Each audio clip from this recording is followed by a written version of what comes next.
Development కి వాడకుండా కేవలం మీరు దోచుకోవడానికి మీ కాంట్రాక్ట్లకు పనులు చేయకుండానే పంచి పెడుతున్న విషయం కూడా ఈ రాష్ట్ర ప్రజలందరూ కూడా చూస్తున్నారు.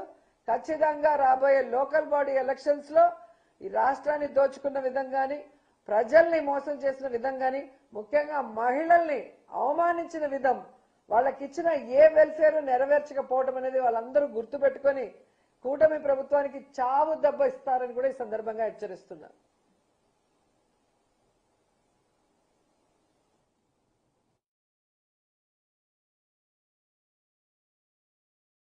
మహిళలు ఎక్కడ అడుగుతారో అని ముందుగానే ఎదురు దాడి చేసి ఏ విధంగా మహిళల్ని అవమానించారో నిన్న అందరూ కూడా గమనించారు.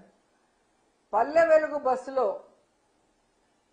స్టార్ట్ చేసి 1 ఇయర్ అయిందని జెండా పండుగ రోజు జెండాను ఎగరవేసి ఆ పల్లె వెలుగు బస్సులో మహిళల్ని ఎక్కించుకొని కట్ట దగ్గర ఉన్న తన ఇంటికి తీసుకువెళ్లి భోజనాలు పెడతానన్న పేరుతో ఏ విధంగా అవమానించి వాళ్ళ ఆత్మస్థైర్యాన్ని దెబ్బతీశాడో టీవీల సాక్షిగా ఈ రాష్ట్రంలో ఉన్న మహిళలందరూ కూడా గమనించారు.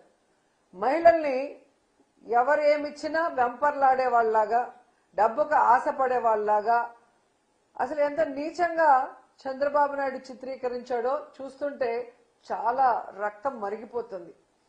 ఈరోజు చంద్రబాబు లాంటి డట్టి పాలిటిషియన్ ఈ దేశంలోనే ఇంకొకరు లేరు అని కేసీఆర్ గారు చెప్పినప్పుడు కొంతమందికి అర్థం కాలేదు. కానీ ఈ రోజు పూర్తిగా అర్థమైంది. చంద్రబాబు నాయుడు లాంటి డట్టి politician one and only Chandrababu నాయుడే. ఆయనకి ఎవరు పోటీ రాలేరు, ఎవరు సాటి కూడా రారు డట్టి పాలిటిక్స్ చేయటంలో.